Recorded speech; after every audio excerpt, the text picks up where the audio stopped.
Hello மக்களே, எல்லோரும் எப்படி இருக்கீங்க? எல்லோரும் ஹாப்பியாக நல்லா இருக்கணும். வாங்க இப்போ நம்ம வீடியோக்குள்ளே போயிடலாம். நம்ம வீடியோ ஃபஸ்ட் டைம் பார்க்குறவங்க மறக்காமல் லைக், ஷேர், சப்ஸ்கிரைப் பண்ணி வச்சுட்டு பாருங்கள். நான் ஒரு ஈவினிங் மாதிரி சரி வீட்டுக்கு வந்து சாம்பிராணி போட்டுடலாம் அப்படின்னு சொல்லிட்டு நல்லா வந்து கேஸில் எங்களுக்கு வந்து விறகு அடுப்பு எதுவுமே கிடையாதுங்க. ஸோ கேஸ்லேயே வந்து பார்த்திங்கன்னா வச்சுட்டு இந்த மாதிரி நாங்கள் சாம்பிராணி போடுறதுக்கு ஒரு இது வாங்கி வச்சுருந்தோம். இது வந்து கைப்பிடியை வந்து என்னோடய பையன் வந்து உடச்சிட்டான். ஸோ நான் என்ன பண்ணுறேன் அப்படின்னு பாருங்கள். நம்ம வீட்டில் வந்து பாத்திரம் பிடிக்க இருக்க இடிக்கி எடுத்து வச்சுட்டு அதை வச்சே பிடிச்சி எல்லா பக்கமும் வந்து போட்டுட்டாச்சு. பையனுக்கு வந்து பார்த்திங்கன்னா வெள்ளிக்கிழமை ஈவினிங்லேருந்து ஒரே ஃபீவர் தீரவே இல்லை. இவனுக்கு வந்து அவனுக்கு அப்படி மாறி மாறி வந்து ஃபீவர் வந்துகிட்டே இருந்துச்சு. பட் ரித்து பாப்பா வந்து என்னோடய ஃபஸ்ட்டு பேபிக்கு வந்து பார்த்திங்கன்னா அவனுக்கு நல்ல ஃபீவர். அதுவும் இல்லாமல் மழையுமே வந்து பார்த்திங்கன்னா நல்ல மழை ஃபுல்லாக வந்து கொஞ்சம் நேரம் பெய்யும், அதுக்கப்புறம் பெய்யாது, அந்த மாதிரி விட்டு விட்டு வந்து மழையும் இருந்துச்சு.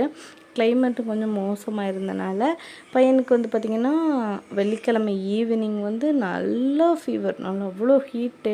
அவன் பக்கத்தில் வந்து நம்ம ஃபேஸை கொண்டு வச்சாலே நம்மளுக்கு வந்து அவ்வளோ ஹீட்டாக இருந்துச்சு.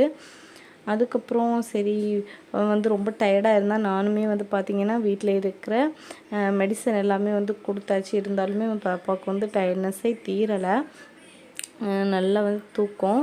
ஸோ ஈவினிங் வந்து இது நடந்துட்டு இருந்துச்சு. அதுக்கப்புறம் என்னோடய ஹஸ்பண்ட் வந்து வேலை விட்டு வந்த அப்புறம் நாங்கள் வந்து ரித்துவை வந்து கூட்டிகிட்டு வந்து ஹாஸ்பிட்டல் போகலாம் அப்படின்னு வந்து நினச்சிட்டு இருந்தோம். பையன் வந்து ஒரு இடத்துல இருக்கவே மாட்டான். ரொம்ப துருதுருன்னு இருக்கிறவன் இவ்வளோ சோர்வாக வந்து ஒரே இடத்துல படுத்து கிடக்கும்போது பார்க்குறதுக்கே கஷ்டமாக இருந்துச்சு. ஸோ நாங்கள் வந்து உடனே வந்து ஹாஸ்பிட்டல் கூட்டிகிட்டு போயிட்டோம். 2-3 ஹாஸ்பிட்டல் போயிட்டு அங்கே டாக்டரே இல்லை. ஸோ லாஸ்ட் ஒரு ஹாஸ்பிட்டலில் வந்து இருந்தாங்க.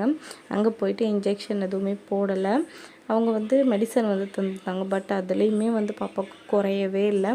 ரொம்ப ஃபீவர் விட்டு காய்ச்சல் வந்து எப்படி வரும்னா ஒரு காலையில் வந்து இருக்காது, அதுக்கப்புறம் மத்தியானம் இருக்கும், கொஞ்சம் நேரம் விட்டு விட்டு காய்ச்சல் வரும் பார்த்திங்களா, அந்த மாதிரி.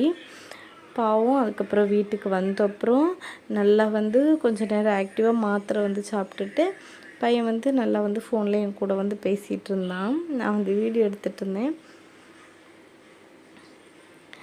ஸோ நாங்கள் கொஞ்சம் நேரம் பேசிவிட்டு பாப்பாவை வந்து தூங்க வச்சாச்சுங்க.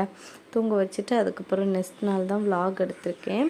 காலையில் வந்து பாப்பா வந்து கொஞ்சம் நல்லா தான் இருந்தால் சரி நான் வந்து ஒரு ட்ரெஸ் வந்து கட் பண்ணி வந்து வச்சுருந்தேன். சரி அந்த ட்ரெஸ்ஸை வந்து ஸ்டிச் பண்ணலாம் அப்படின்னு சொல்லிவிட்டு நான் வந்து உட்காந்துருந்தேன். என்னோடய 2 பசங்களும் எனக்கு கிட்ட வந்து ஒரு சேர் போட்டுட்டு 2 பேரும் உட்காந்துட்டு நான் வீடியோ எடுத்துகிட்டு இருக்கும்போது அவங்களுமே வந்து பார்த்துட்டு இருந்தாங்க அம்மா வந்து என்ன பேசிகிட்டு இருக்காங்கன்னு. இப்போ நான் வந்து உடம்பு சரியில்லைன்னு சொன்ன உடனே என்னோடய சின்ன பாப்பா வந்து இருமி காட்டுறான், அவனுக்கு காய்ச்சலாமா. ஸோ யார் வந்து எதனால ஸ்கூலுக்கு போகலை அப்படின்னு வந்து கேட்டாலே அப்படின்னு வச்சுட்டு எனக்கு காய்ச்சல் அப்படின்னு வந்து சின்னவன் வந்து சொல்லிகிட்டே இருப்பான். ரித்து பாப்பா வந்து ஃபேஸை பார்த்தாலே தெரியும் ரொம்ப வந்து டல்னஸ்ஸு. கொஞ்சம் நேரம் இந்த மாதிரி இருக்கும்போது வந்து அவனுக்கு வந்து ஃப்ரீயாக இருந்துச்சு. பட் கொஞ்சம் டைம் ஆக ஆக வந்து அந்த ஃபீவர் வந்து ரொம்ப கூடிகிட்டே இருந்துச்சு. அதுக்கப்புறம் ஒரு 5 மணி மாதிரி காஃபி வந்து கடையிலேருந்து வாங்கிட்டு வந்துட்டோம். சரி அவங்க வந்து குடிக்கிறாங்களா அப்படின்னு தெரியாது, அதனால் வந்து ஒரு பாக்கெட் பால் வாங்கி வேஸ்ட் பண்ண நான் விரும்பலை. ஸோ அவங்க என்னோடய ஹஸ்பண்டோட அம்மா வந்து கடைக்கு போயிட்டு 2 பேருக்குமே வந்து காஃபியும் அதுக்கப்புறம் வந்து வடையும் வாங்கிட்டு வந்திருந்தாங்க. காலையிலேருந்தே பார்த்திங்கன்னா ஒரு தோசை, அதுக்கப்புறம் வந்து ஈவினிங் குடித்த காஃபியும் வடையும் தாங்க. அதுக்கப்புறம் வந்து கொஞ்சம் நேரம் ஜாலியாக வந்து தம்பி கூட விளாண்டுட்டு இருந்தான். கொஞ்சம் நேரம் லேட்டாக வந்து நான் ஃபீவர் வந்து ரொம்ப கூடிட்டு நாங்கள் வந்து ரொம்பவே பயந்துட்டோம். ஏன்னா ரொம்ப வந்து விட்டுட்டு இவனுக்கு வந்து திடீர்னு காய்ச்சல் அந்த அளவு வந்து இருக்காது. ஸோ இந்த மாதிரி இருந்துச்சு. ரொம்ப சோர்வாக வந்து இருக்கிறத பாருங்கள். நான் வந்து ஸ்டிச் பண்ணிகிட்டு இருந்தேன்.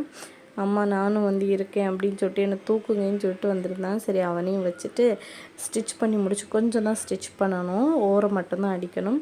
சரி அதை வந்து அடித்து முடிச்சிடலாம் அப்படின்னு சொல்லிட்டு நான் வந்து ஸ்டிச் பண்ணிகிட்ருக்கேன்.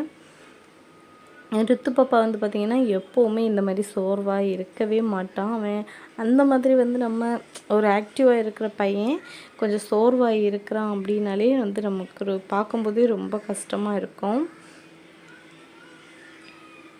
அதுக்கப்புறம் நான் ஸ்டிச் பண்ண ட்ரெஸ் எப்படி இருக்குது அப்படின்னு சொல்லுங்கள். என்னோடய சின்ன பையன் வந்து நான் வீடியோ எடுத்தாலே என் பக்கத்துலேயே வந்து நின்றுட்டே இருப்பான், அவனையும் பார்க்கணும் அப்படின்னு சொல்லிட்டு.